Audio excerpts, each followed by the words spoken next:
gën a fës ci wàllum actualité ju ñu naa leen ponk yi nga xam ne moom la ñu fas yéene waxtaane waaye premier pàcc bi dañ koy jagleel spécifiquement lu jëm ci wàllum yoon ak yoonale ak concrètement lan la ñu mën a am ci li nga xam ne rek président de la République yëkkati na ko ci wàllum kaddu ak recours yi nga xam ne yóbbu nañ ko fële ci diwaanu conseil constitutionnel ban issue ak ban njeexital lañ ci war a mën a xaar la ñu dugg également ci considération politique ci par rapport ak li nga xam ne yëpp ñu ngi wéy di ko daal di romadaat Pape Moussa li ñu koy commencé mooy gis nañu président de la République rek mu amal ab message à la nation bi muy def al message à la nation ci version française bi certainement wax na ba jeexal kenn xamul mais éventuellement il a évoqué l'article L31 bu li nga xam ne moo di constitution bi ko permettre aussi mu daal di abroger li nga xam ne rek moo di décret bi mu jëloon daal di convoquer li nga xam ne moo di le corps électoral déjà ci jàngat ci xayma nan nga ñu mën a jàngalee discours président de la République. waaw yow waxal nga ko sa bopp sax nee nga discours na ba pare xamul ñu ci mën a jàpp man tamit bi mu defee discours ba pare maa ngi gestu tamit di laajte lu mu wax kilifa bu yaanaa maar mu ngi war sama wet moom mu ne lu mu wax parce que en fait le discours était très ambigu parce que dafa doon koo xamante ne dafa am lu mu jaay sénégalais yi am benn lu mu bëggoon a refléter bëggoon a marquer dans l'histoire et il se rend compte certainement qu'il va sortir par une telle petite porte xëy na moom moo tax le discours kenn xamul parce que lu toll ni reporter élection présidentielle mësut am ci histoire u Sénégal de 1963 ba tey jii ni le Sénégal a fait 11 élections présidentielles c'est-à-dire tey da ngay nekk nga xam 2029 jour élection bi da nga koy xam 2034 jour élection bi da nga koy xam 2039 jour élection bi da nga koy xam c'est le dernier dimanche du mois de février c'est ça le calendrier électoral benn ci président yi fi mës a jaar kenn mësul violer loolu lu mu metti à un certain moment da nga doon gis en plein processus électoral juge constitutionnel démissionné Kéba Mbaye en plein processus électoral ñu assassiné juge constitutionnel maître Babacar Seye 2012 lan lañu waxul ci les 5 sages dem nañ ba yore ay 5 cercueils dem teg ko foofu noonu temps yi conseil constitutionnel mu ngi woon ci côté Almadies fii la ñu fekk ñoom Cheikh Tidiane Diakhaté professeur Isaac Yankoba Ndiaye qui était membre du conseil constitutionnel en 2012 mais lan lañ leen waxul jiñ nañ leen corruption jiñ nañ leen de lu nekk wax nañ leen ko ci entre 2011 et 2012 est-ce que empêché na élection am non donc kon président bu ci nekk rek ak loo mënti yàq ci démocratie sénégalaise ak loo mënti yàq ci économie sénégalaise am na loo xamante ne jéggiwoo fa muy le respect du calendrier électoral sur une élection présidentielle parce que nag élection législative yàgg nañ ko fiy dàq élection locale kenn mësu ko tenir à date mais élection présidentielle kenn mësu ko reporter au Sénégal et c'est une première dans l'histoire loolu la ñu mën a retenir après le discours pendant le discours xamuñu woon lu ñu retenir parce que le collège électoral bi waroon a ñëw le 25 février mu jëloon décret bu yàgg ci anam bu xamante ne sax c'était un peu précipité man jàppoon naa ne teeloon na ko jël ba ñëpp jàpp ne kon dem élection lay def mais finalement il a abrogé ce décret là qui dit finalement que ni le corps électoral n'est plus convoqué le 25. ok mais booy déglu président ci discours am t'as l'impression qu'il n'a pas évoqué l'article 52 bu constitution bi wax ci wàllum crise institutionnelle mais ci ay kàddum dégg nga mu ne li ñu tuumal conseil constitutionnel dégg nga éventuellement mu wax le cas de ki nga xam ne moo di Rose Wardini bi nga xam ne démb am na liberté provisoire mais quand même ci kàddu yu mu yëkkati ak l'évocation de l'article 31 amul tuuti jaxasoom yooyu. mais article 52 bi lañ doon waxtaanu. oui suñu dernier jotaay. oui ñu doon ko waxtaanee oui lire intégralement l'article. oui kon xëy na xoolaat na article bi xam ne condition bi amul. ok c'est-à-dire ay institutions yoo xamante ne dañoo nekk à l'arrêt loolu existé wu fi. et que l'existence de cette commission d'enquête parlementaire preuve la ci ne Assemblée nationale mu ngi dox. Conseil constitutionnel arrêter la liste des candidats preuve la ne Conseil constitutionnel a ngi dox. alors en 2012 amuloon ay députés yu jugoon ne président Wade warul doon candidat. amul député yu contesté woon la décision du conseil constitutionnel sur la validité du candidat Wade. oui est-ce que yaa ngi fàttaliku à un certain moment donné de la crise en 2011-2012 amoon nañ un médiateur bu fi ñëwoon Olusegun Obasanjo. oui bi mu ñëwee moom il a brandi l'idée d'un report fii la affaire bi amee woon hôtel Terrou-Bi xam nga ñan ñoo dem tasi réunion bi ne Hugo Senghor demal ñibbi sa kër foog bëgguñu report. C'était Thérèse Faye, Mame Mbaye Niang, Néné Fatoumata Tall, c'est-à-dire la frange. de Benno non pas de Benno de l'APR. Parce que à un certain moment donné waa Benno yii di wax ni. ñoom d'accordoon nañ ay Niass ak yi dégg yooyu d'accordoon nañ report moom Macky Sall kese d'accordul report malgré tout. Malgré que ni Macky Sall lui-même n'était pas d'accord de la validité de la candidature du président Wade moom jàpp na ne candidature du président Wade warul woon jàll mais bi ko conseil constitutionnel jàllale président Macky Sall dafa ne moom d'accordu ci mais respecté na décision conseil constitutionnel. mais tey jii ni de conseil constitutionnel invalidé Karim Wade validé Rose Wardini mu ne moom d'accordu ci kon élection warul am te bële daf ne woon d'accordu ci de. mais dafay respecter conseil constitutionnel lan moo tax tey respecté wu conseil constitutionnel.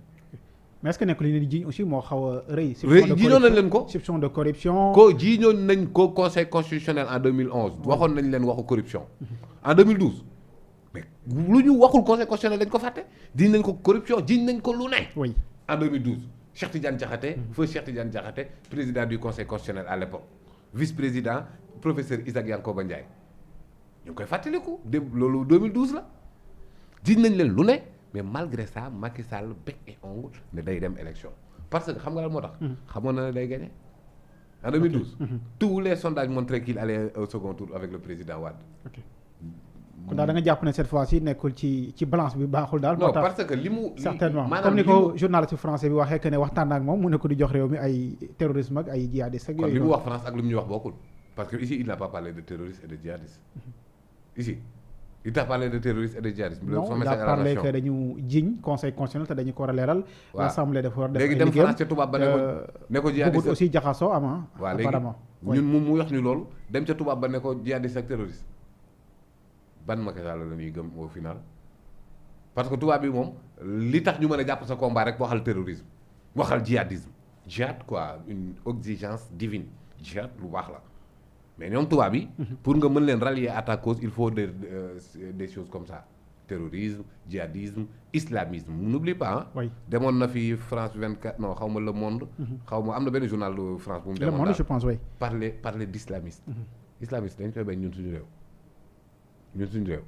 sañ nga taxaw fii di fi xasee nit que ne tu es favorable à l'idéologie de l'islam xam nga sañoo ko fi mais tubaab yi boo demee ci ñoom da nga lay tiital dafay leen di tiital c'est à l'époque qu'il a essayé de sensibiliser la communauté internationale sur l'existence de forces islamistes au Sénégal enquête am na fi mais forces islamistes yooyu noonu sunu diine gii la de loolooy sunu sag de loolu ñun kenn du ko fi xasee nit ci sunu réew tu peux accepter d'être un marxiste un léniniste un socialiste un nangam alors que doo nekk un islamiste lu tax loolu maanaam favorable à la théorie de l'islam avoir comme référence le prophète Mohammed sallallahu alayhi wa sallam dañ koy tere ci réew mi léegi nag comme que tubaab bi yooyu da leen tiital ah bien peut-être que s'il va là-bas. il leur donne des arguments comme ça. journaliste bi nee na moom Macky Sall moo ko waxaloo. waaw c'est un journal français boo xam ne nee na seq na ak moom waxtaan avant muy jël décision bi mais quand même loolu la yëkkati. ba seq na ak yow waxtaan. ah mais peut-être xam nga ne yow parce que yow journaliste nga de. nekk ci réew mi. xanaa mu seq mais ni ku ne xam na ne rapport au président africain yi ak nos journalistes apparemment ils préfèrent aller en France que plutôt wax ci waxtaan te du waxtaan ak journaliste Sénégal. ah mais loolu moom ça a été toujours le cas yàgg nañ ci wax mais maintenant Pa Moussa bu ñu ñëwaatee ci wàllum fond li nga xam ne moo di discours bi est-ce que quand même on peut dire que ki ko conseillé mu wax il l'a fait de façon intelligente quand même. non pas du tout c'est-à-dire le projet de report. oui mënoo koo def de manière intelligente boobu qu'est-ce qui est intelligent xam nga lu intelligence. mooy askan wi jox nañ la mandat jeex na delloo leen ko. mais moom il n'a pas prononcé le mot report hein. il a prononcé quel mot. dafay continuer prolonger après ñu régler cette affaire. ñu xool c'est encore plus grave prolongation. waaw prolongation ok. alors yow mën nañ la bàyyi nga prolonger mandat alors que bi nga fi waxee da ngay diminuer sa mandat conseil constitutionnel bañal la ko ñëpp bañal la ko say ñooñ bañal la ko tey nga bëgg a prolonger mandat ñu nangul la ko. c'est contradictoire. quand même c'est-à-dire report. prolongation dérogation yooyu yëpp moo waru jox nañ la réew ba ne la tey lay jeex ay la yowén jébbal ko ña la ko del joxoon c'est aussi simple que ça mais avec tout ce qui s'en est passé par Moussa contestation parrainage ñi di clamer ci yoon dem ba juste di clamer benn candidat et cetera mais avec ce contexte bi approprié noonu à ce que ñuy amal élection aussi est-ce que après du bëri contestation est-ce que après yeneen ak yeneen mënul ci topp. 2019 il y avait des contestations. oui il y avait des manifestations et tout.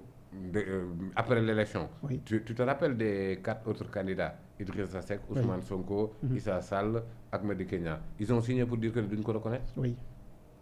Bon, finalement ils l'ont tous reconnu sauf Ousmane Sonko. Sauf Ousmane Sonko. moom moo des constant ci la mu doon wax.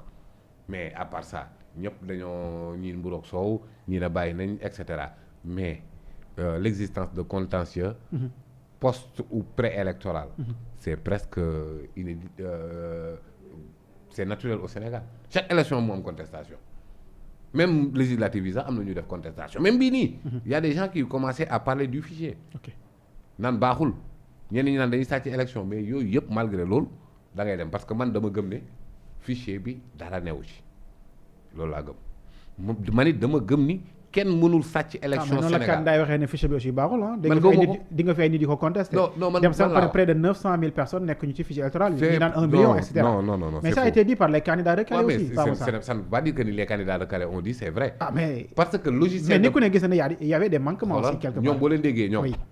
ils contestent le logiciel de parrainage. oui mais waxuñu fichier bi. c'est-à-dire les A de la honte comme dit docteur Abdourahmane Diouf loolu logiciel bi def parrainage. mais am na sax ñu ne am na benn ñaar ba ñett ci ay fichier ah dégg nga ay candidats yu ko wax. je crois pas franchement fichier bi pour man dara nekku ci te mais attends bu doon Sénégal fii nii. mën nañ la bëj fichier la élection yi est-ce que dina jar report kon da ngay dem gagner.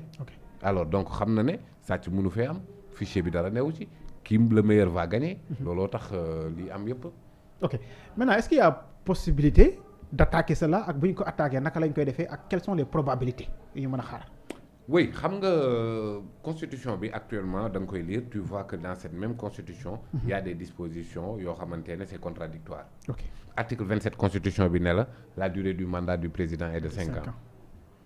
31 bi ñëw ne la reporter nañ élection bi donc un mandat de 6 ans 6 ans. article 103 ñëw ne la durée du mandat ne peut pas être révisée alors donc ci biir constitution bi il y a des dispositions qui sont contradictoires. Okay. Donc cette nouvelle disposition de la loi constitutionnelle est elle-même anticonstitutionnelle. Kan mooy le juge qui apprécie de la constitutionnalité des lois? Le conseil constitutionnel. Le conseil constitutionnel, effectivement moom moo waral gars yi dem déposer fa recours mais bon. ok voilà. mais gis avec cette attitude de l'opposition. oui. amoo ci yaakaar daal non je ne le pense pas. Okay. Parce que xam nga l'opposition est orpheline. Y a pas Ousmane Sonko kooku mooy opposant kooku moo mën a jàmmarloo. kon ñi fi jàpp ni daal ay. gisuma dara yaa ngi gis dëgg. lii nii foog nga ne bu fi Ousmane Sonko mais ñu ngi jël initiative ñu ngi jël initiative aussi quelque part. oui mais bon bu fi Ousmane Sonko nekkoon initiative yi du demee nii. keroog ñoom Aliou Mamadou Dia wàcc nañ def nañ campagne. waaw pur moom waaw c'est-à-dire tegguwuñ seen yoon ñoom. Anta Babacar Ngom gis nga wàcc bi nga xam ne wàcc na ko. Mimi Touré elle a été arrêtée aussi. et après qu'est-ce que ça produit concrètement en termes d'opposition ma ne saa yu opposition bi. ñu ngi def point de presse de. l'opposition ma ne ko ñu ngi def point de presse aussi. waaw opposant da ngay mel ni Ousmane Sonko. ok bu fi nekkoon. waa ji nii mu ko waxee sax du ko waxee. ok mais pas ça sur le plan juridique parce que boo xoolee keroog maa ngi doon déglu beneen professeur buy jàngale wàllum constitution au niveau de l'université Gaston Berger de Saint-Louis mu ne le conseil constitutionnel a toujours li nga xam ne moo di réclamé incompétent ci dossier yi ni mel mais rappelez-vous en 2016 bi président waxee ne dafay wàññi mandat gis nga jot nañ ci àddu maintenant avec ce cas de figure est-ce que conseil constitutionnel restera intact maanaam incompétent il se déclarera incompétent wala peut-être il sera. En quoi le conseil serait incompétent pour apprécier de la constitutionnalité d'une loi loolu mooy rôle am di. ok lan mooy rôle conseil constitutionnel. kon daal war na ci àddu ci mais comprendre c'est ça son rôle. ok loolu moom mooy rôle am moo tax c'est-à-dire j'ai entendu mon professeur dire des choses mais quand même si le conseil constitutionnel ne peut plus apprécier la constitutionnalité d'une loi mais nan ko tas conseil constitutionnel kon amatul njëriñ li. ok conseil constitutionnel le juge suprême de la constitutionnalité des lois ah waaw. ok quand même ak li ngeen tuuma yëpp vous espérez que quand même dinañ ci àddu très rapidement hein? Non mais mënu cee bañ a àddu. moom conseil constitutionnel mënul bañ a répondre de ces questions mais est-ce que dina ko fekk moom conseil constitutionnel. on parle de dissolution de. mais kan moo def conseil éventuel on en parle hein. mais c'est pas encore. qui a instauré le conseil constitutionnel. c'est le président. non c'est l'assemblée. L'assemblée oui. c'est le président je pense am na ñu ci nommé ah. moom moo leen nommé. oui moo leen nommé nommé leen ak conseil bi bokkul. Le conseil loi organique moo ko teg. Loi organique assemblée la à la majorité des 3/5. ok léegi au niveau de la cour suprême li njeexital bi foofu aussi bu ñu attaqué décret bi. pour excès de pouvoir. oui peut-être c'est-à-dire deux yooyu noonu yëpp. c'est envisageable non du benn. mais c'est envisageable parce que recours pour excès de pouvoir c'est le pouvoir du président qui est excessif dit-on. Et qu'on a attaqué. Conseil constitutionnel c'est pour l'inconstitutionnalité de la loi.